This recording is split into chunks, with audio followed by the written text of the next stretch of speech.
J'ai toujours adoré les films d'horreur basés ou inspirés d'histoires vraies. Ça donne d'emblée une autre dimension et une autre ambiance au film, surtout si ils traitent d'histoires paranormales. Là, le flippomètre est toujours plus élevé et ça me donne surtout à réfléchir. Deliver Us From Evil du réalisateur Scott Derrickson, qui a aussi réalisé Sinister by the way, est pile poil dans cette catégorie de films que j'aime. Des pépites quoi. Le film suit le véritable récit de Ralph Sarchie, un sergent de la police de New York, et il est basé sur le livre que Ralph a lui-même écrit, qui s'appelle Beware the Night ou Méfiez-vous de la nuit. Les histoires qu'il y raconte sont directement tirées des dossiers de police non divulgués qu'il a lui-même traités. Je ne vais pas trop vous spoiler le film parce qu'il est inspiré de plusieurs enquêtes menées par Sarchie, donc good news, mais je vais quand même vous donner un petit résumé, histoire de vous donner le goût d'aller le regarder si ce n'est pas encore fait. Alors, lors d'une affaire, Sarchie rencontre un prêtre renégat qui lui assure que son affaire est liée à un démon. Au début, Sarchie est sceptique, mais il finit par faire équipe avec le prêtre pour combattre cette entité maléfique. Maintenant que je vous ai un tout petit peu teasé, on se retrouve après le générique. Moi c'est Gaïa, et je vous souhaite la bienvenue dans un nouvel épisode de Horror Gaïa.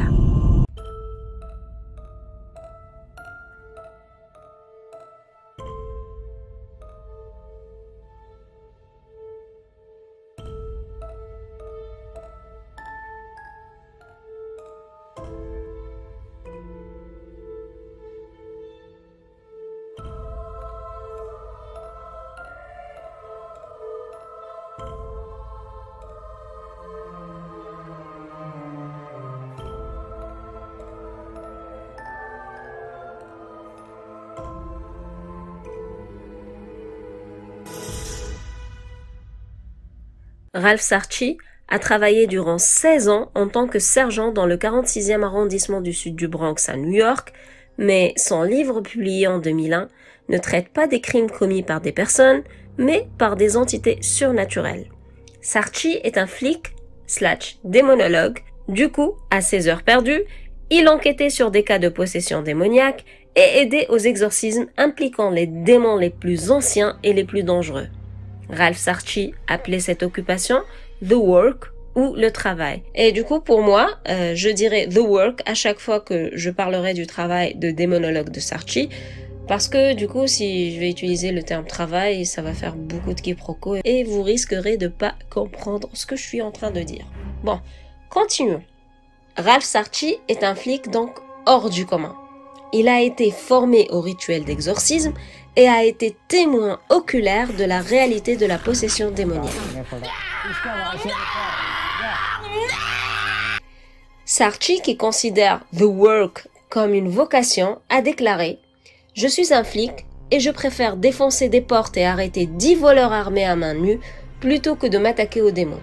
Au cours de toutes mes années dans la police, j'ai vu à peu près toutes les horreurs qu'une personne peut infliger à une autre, mais le diable m'effraie bien plus que tout ce que j'ai pu voir en patrouille de rue. » Au cours de sa carrière de démonologue, je précise encore une fois, il a enquêté sur des sorcières, affronté des satanistes et participé à près de 20 exorcismes au cours desquels il a assisté à des phénomènes hors du commun. Le film Deliver Us From Evil, comme je l'ai dit en début de vidéo, est inspiré de plusieurs des histoires vécues par Sarchie. Donc l'histoire qui est racontée dans le film n'est pas en elle-même réelle, mais elle est inspirée de plusieurs des enquêtes de Ralph Sarchie et elle énonce plusieurs événements qui se sont réellement produits, mais dans différentes autres affaires. Donc du coup, encore une fois, ça ne sert à rien que je vous spoil, mais je vais par contre vous raconter quelques aventures que Ralph Sarchie a vécues durant The Work et que vous pouvez ou pas y trouver une référence dans le film. D'ailleurs, si vous regardez le film et que vous voyez des références aux histoires que je m'apprête à vous raconter, dites-le moi dans les commentaires. J'aimerais bien vous entendre puis savoir c'est quoi l'histoire que vous avez trouvée justement. Bon, pour les histoires, commençons par la première histoire que Sarchie a racontée dans son livre Beware the Night et qui était intitulée L'horreur d'Halloween. Il raconte qu'à l'Halloween de 1991, lui et son coéquipier Joe Forrester sont allés enquêter sur une maison supposément hantée suite à un appel qu'il a reçu du père Bishop Robert McKenna. Cette maison new-yorkaise était localisée à Westchester et appartenait à la famille Villanova, qui est composée de 4 personnes, les parents et 2 enfants, une fille et un garçon. Dominique et Gaby Villanova disaient être assaillis par un démon. Leurs ennuis ont commencé à l'automne, lorsque dans le coin de sa chambre, Gaby a commencé à voir une femme debout dans un nuage de fumée blanche. Cette femme disait s'appeler Virginia et personne d'autre à part elle ne pouvait la voir. Mais Dominique, son mari, affirme que cette femme a commencé à parler à travers Gaby. Cette femme leur a raconté sa soi-disant histoire comme quoi elle a été assassinée durant sa nuit de noces et que son fiancé a été accusé à tort du crime. Dans les jours qui ont suivi, Gaby affirme avoir vu le fantôme de son père dans la maison, chose qui a été confirmée par son fils de 5 ans. Bien sûr, les choses sont allées en empirant. Des livres jetés contre des murs, des gémissements et des grognements provenant du sous-sol, le mot « help » écrit à l'envers sur le miroir de la salle de bain, comme si quelqu'un était en train d'écrire de l'autre côté du miroir. La famille a également été victime de scarification corporelle spontanée et même de lévitation. Pour revenir à Sarchi et Forrester, lorsqu'ils ont reçu cet appel le fameux soir d'Halloween, ils n'avaient exceptionnellement pas leur équipe habituelle d'enquêteurs, mais sont allés quand même interroger la famille. Après que Sarchi et Forrester aient eux-mêmes été témoins de l'apparition d'une créature à fourrure que Sarchi avait décrit comme un incube déterminé à abuser de Luciana, la fille aînée des Villanova, ils ont décidé de pratiquer un exorcisme de la maison. Au cours de cet exorcisme, Gaby s'est faite posséder par le démon et des phénomènes paranormaux d'une force sans précédent se sont déclenchés. Leur exorcisme ce soir-là était un échec cuisant et ils ont réalisé que le démon était très puissant et qu'ils devraient revenir mieux préparés la prochaine fois. Quand ils sont finalement revenus, ils étaient accompagnés d'un exorciste forçant enfin le démon à partir. Selon Sarchi, le démon a commencé par apparaître dans un nuage de fumée parce qu'autrement, un détail de son apparence aurait trahi sa véritable identité. Toujours selon Sarchi, Gaby était la seule à voir Virginia parce que le démon voulait semer les graines de la panique, de la confusion et du doute. Et bien sûr, les incohérences entre l'histoire racontée par Virginia et les vrais faits historiques s'expliquent par le fait que les démons sont des menteurs et qui racontent donc par nature à leurs victimes des histoires pour les raccrocher à eux, mais qui ne leur racontent pas la réalité, quoi.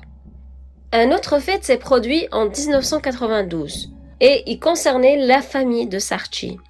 Alors que sa femme était tranquillement chez elle, elle a été figée de terreur en voyant une grande forme noire dans l'embrasure de la porte de la chambre de leur fille. Sarchi pense que The Work l'avait rendu ainsi que sa famille sensible aux entités paranormales. Il est devenu en quelque sorte la cible des démons, quoi. Il avait tellement peur pour sa fille qu'il a fini par exorciser sa propre maison. Malheureusement, son rituel n'a pas vraiment fonctionné puisque le démon s'est manifesté à nouveau 1 mois plus tard. Et 3 ans plus tard, sa fille aînée a de nouveau vu le démon, mais cette fois-ci, il était près de son petit frère, encore bébé à l'époque. Alors, pour protéger sa famille pendant qu'il accomplit son devoir de démonologue, Sarchi a truffé sa maison de crucifix et d'eau bénite, mais il disait s'attendre à revoir les démons chez lui de nouveau anyway. Une autre affaire où Sarchi a été impliqué concernait la famille Mackenzie qui habitait à Washington DC.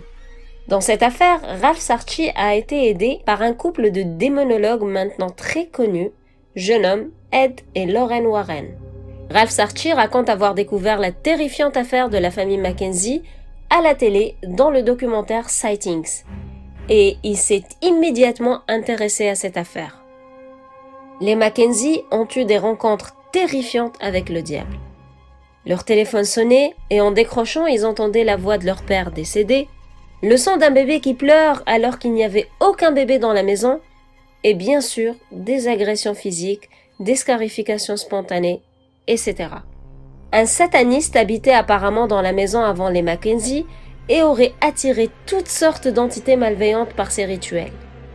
Cette famille a enduré un calvaire effroyable pendant 6 ans avant que Sarchi n'effectue un exorcisme complet de la maison qui va permettre de la purifier. La dernière affaire que je vais vous raconter concerne un vieil homme appelé Michael. Et honnêtement, cette affaire m'a vraiment fait flipper. Cet homme se serait fait posséder suite à un sort utilisant un ancien type de magie noire. Il passait par des phases de crise durant lesquelles il parlait en portugais et en espagnol, des langues qu'il n'a jamais parlées ni même apprises de sa vie. Avant l'implication de Sarchi, Joe Forrester aurait procédé à 2 longs exorcismes éprouvants sur Michael, mais sans résultat. D'autres prêtres avant lui ont tenté de multiples exorcismes, mais ils se sont également révélés infructueux. La raison serait qu'à l'inverse des autres esprits maléfiques, le démon qui possédait Michael lui permettait de communier durant l'exorcisme, ce qui l'immunisait en quelque sorte contre ce rituel. Toutes les personnes qui ont été impliquées dans cette affaire croyaient dur comme fer que l'entité qui possédait Michael tourmenterait quiconque tenterait de l'aider. Joe Forrester, par exemple, affirme que ses tentatives d'exorcisme lui ont valu de se faire heurter par un camion. Rien que ça.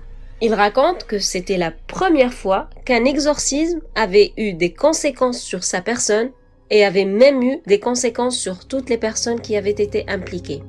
Sarchi d'ailleurs ne fait pas exception à cette règle, car malgré une préparation rigoureuse et un exorcisme de 3 jours, Michael n'a pas pu être débarrassé de ses démons et jusqu'à aujourd'hui, à chaque anniversaire de l'exorcisme, Sarchi éprouve une difficulté dans sa vie. Sarchi a encore d'innombrables anecdotes de rencontres terrifiantes et d'exorcismes réussis et d'autres ratés qu'il raconte dans son bouquin Beware the Night, d'où d'ailleurs j'ai tiré ces 4 histoires que je viens de vous raconter. Bien sûr, il faut garder à l'esprit que le livre ne reflète que le point de vue de Sarchi. Personnellement, étant une personne qui croit au paranormal, bien que la plupart des histoires semblent logiques d'un point de vue paranormal, si ça se dit, logique paranormal, d'autres le sont beaucoup moins, mais ça ne tient qu'à moi. Aussi, je ne vous ai pas détaillé cette section, mais je ne suis pas d'accord avec le point de vue de Sarchi, par exemple, par rapport à certains phénomènes, dans le sens où tout phénomène expliqué n'est pas nécessairement paranormal, et tout comportement bizarre n'est pas nécessairement une possession non plus. Bref, j'espère que cette vidéo vous a plu. J'ai mis du temps à la pondre, mais j'ai vraiment pris mon temps à ma recherche et à trouver comme les bonnes histoires à vous raconter et à lire quelques parties du livre. J'ai hâte de voir ce que vous pensez de Ralph Sarchi du coup, mais pour moi ça reste quand même un bon démonologue, tout comme les Warren, et peut-être justement que son job de flic lui a permis d'avoir accès à un plus gros panel de personnes en conflit avec des entités maléfiques et du coup il a pu les aider. Je pense que les personnes qui subissent réellement des hantises sont vraiment chanceuses et doivent être vraiment heureuses de tomber non seulement sur une personne qui les croit, mais qui est aussi capable de les aider, ce qui est de plus en plus rare de nos jours, avouons-le. Bon ben, c'est tout pour aujourd'hui. N'oubliez pas de liker la vidéo si vous l'avez appréciée. Je sais que je le dis pas à toutes mes vidéos, mais voilà, je le dis une fois de temps en temps. Likez-moi cette vidéo, puis abonnez-vous si vous n'êtes pas encore abonné. Pour ma part, je vous dis à la semaine prochaine pour sûr. Là, je suis en vacances, puis j'ai déjà préparé 3-4 vidéos, donc il me reste juste à les monter. Good news. J'attends de vous lire aussi avec impatience, de voir vos avis sur cette histoire, sur la personne de Ralph Sarchi, j'allais dire personnage, bon. Sur ce, portez-vous bien et profitez du beau temps. Ciao!